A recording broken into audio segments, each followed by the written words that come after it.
Greetings, ladies and gentlemen. Welcome to yet another edition of our story. My name is Omulangira Kalema, and I have a sister here, Chimwemwe, right? That is it. How are you? I'm very well. How are you? How is Zimbabwe? Zimbabwe is great. How do they say hello to Zimbabwe in Zimbabwe? We say makadini. Makadini. That's how are you. Yes. Or kwazwai.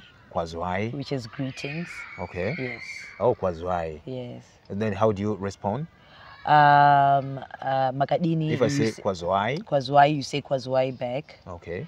If I say makadini, you say tiripo makadiyo, which is I'm well if you're also well. Oh. Yes, because we always consider each other in my culture. Okay. How diverse are the tribes there in Zimbabwe? How many tribes?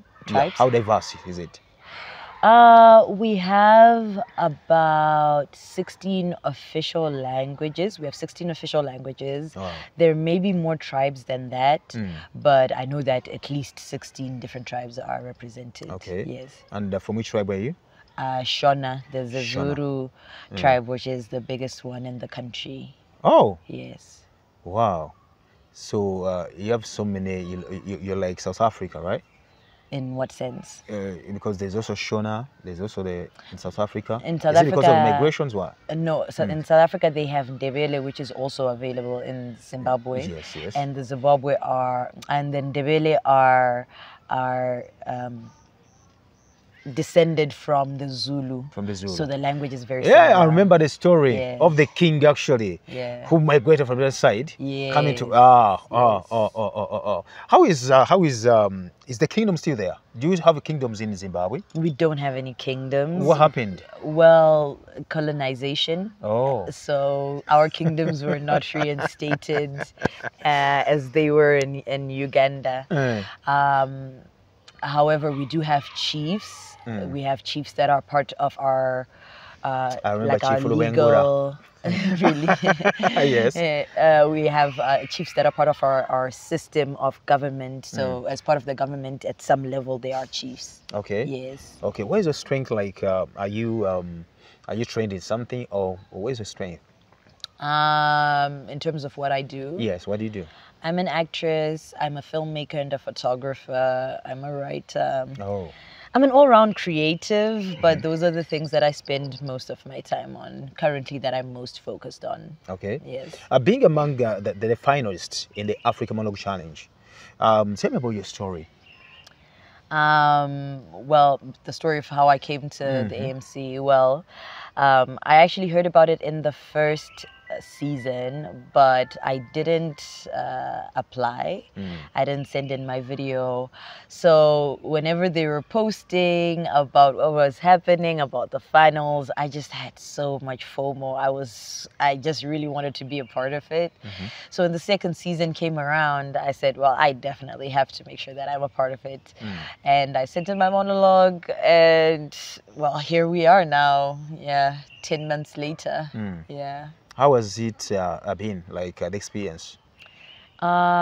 Initially, there were moments that were frustrating before we came, because, you know, we'd have to send in a monologue every 2 weeks.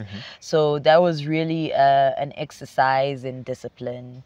So you really had to make sure that by this date, every second week, you have sent in your monologue. So that was a bit stressful sometimes, because sometimes you'd have a very full week and you don't really have the time to learn a monologue and actually record it and get it done to a level that you're happy with. But we got it done anyway, came as far as the top 10. And now that we've been in the Pan-African House, it's been such a fun experience. I don't have any regrets for being able to stick through the process like that. I've really enjoyed it. I've enjoyed meeting these people, learning about this country, learning about Africa, learning about different cultures. I've enjoyed it. Okay. Is there any similarities while in the house there with other members from other African countries? There's a lot of language similarities. There's a lot of words that we're like, oh, is that how you say that? That's how we say that too. There's games that we played that everybody just kind of has different versions of the same game.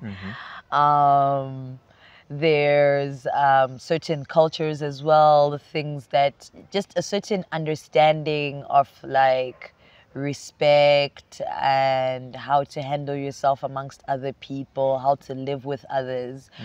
Just this understanding of how to handle yourself in that way. Yeah. And I found that we all naturally kind of just felt to doing the right thing in that aspect. So yeah, a lot of similarities. Okay. Do you believe, according to what you've seen, actually, what you've actually witnessed, can Africa be united?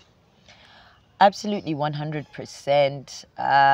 We're so much more similar than you would think. There's a lot of differences too, but those are great and they should be celebrated because diversity is never a bad thing. So Africa can 100% be united because we're coming from the same place. We have the same understanding. We have the same dreams and hopes and goals. We want the same thing. So the disunity is actually something that's taking us away from these things that we want for ourselves. Yes. Short answer, yes, Africa can be united. Okay. Yes. Being an African woman, you know, what would be your word to the ladies, you know, the African ladies, young and old, who are watching right now?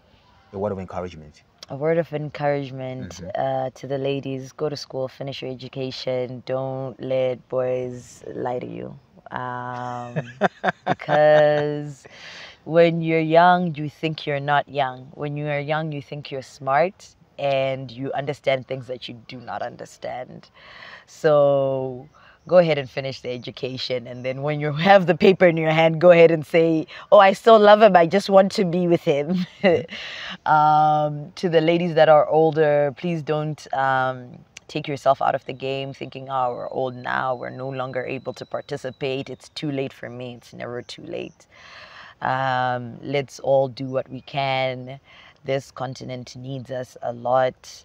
And we're 50% of the population. So if we don't participate, then we can't get to where we're trying to go to. If you win the competition, what are your dreams? Well, my first dream is to bring the Pan-African film to Zimbabwe.